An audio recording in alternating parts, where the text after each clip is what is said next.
শুভ সন্ধ্যা বন্ধুরা, রাধে রাধে। ভগবান শ্রীকৃষ্ণের অমৃত বাণী শুনি।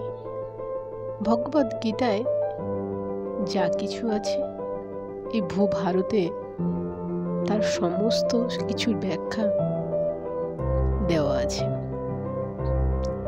একজন মানুষ যদি ভগবদ্ গীতার প্রতিটি ভাবার্থ, প্রতিটি মর্মার্থ বুঝতে পারে, ভূভারতে তার কোনো কিছুই অজানা থাকবে না, এমনটাই বলা হয়। ভগবান শ্রীকৃষ্ণ বলেন, সম্পর্ক থাকলেও অনেকেই আপন হতে পারে না, কারণ আপনি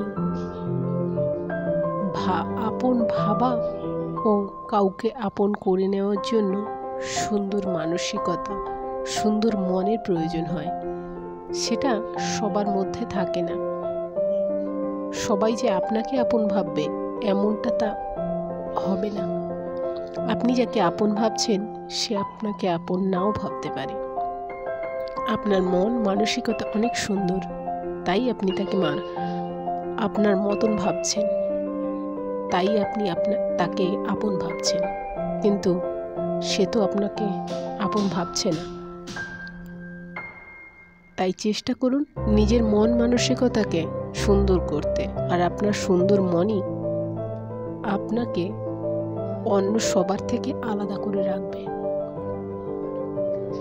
শুধু বোঝানোর দ্বারা যদি খারাপ মানুষদের বদলানো যেত,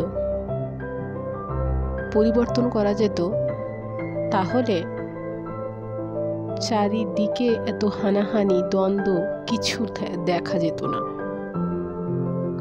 যে মানুষ দিনের পর দিন প্রেমের বাণী প্রচার করে গেছেন, সেই স্বয়ং ভগবান শ্রীকৃষ্ণ প্রেমের বাণী শুনিয়েছেন সকলকে।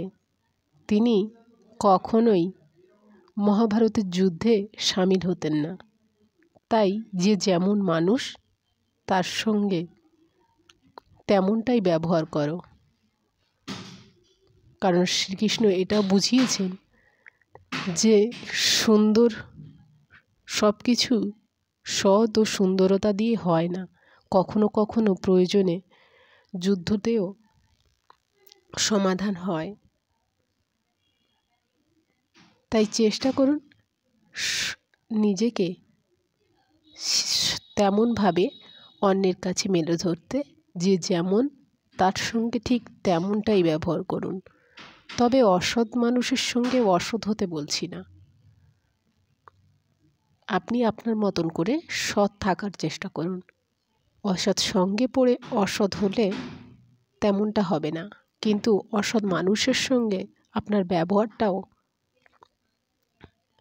সৎ রাখলে সে আপনার কদর করবে না। তাই সেখান থেকে তা পরিত্যাগ করে চলে আসুন। নিজেকে যদি ঠিক রাখতে চায় তাহলে অসৎ সঙ্গ ত্যাগ করুন, তাতে আপনারই ভালো। রাধে রাধে।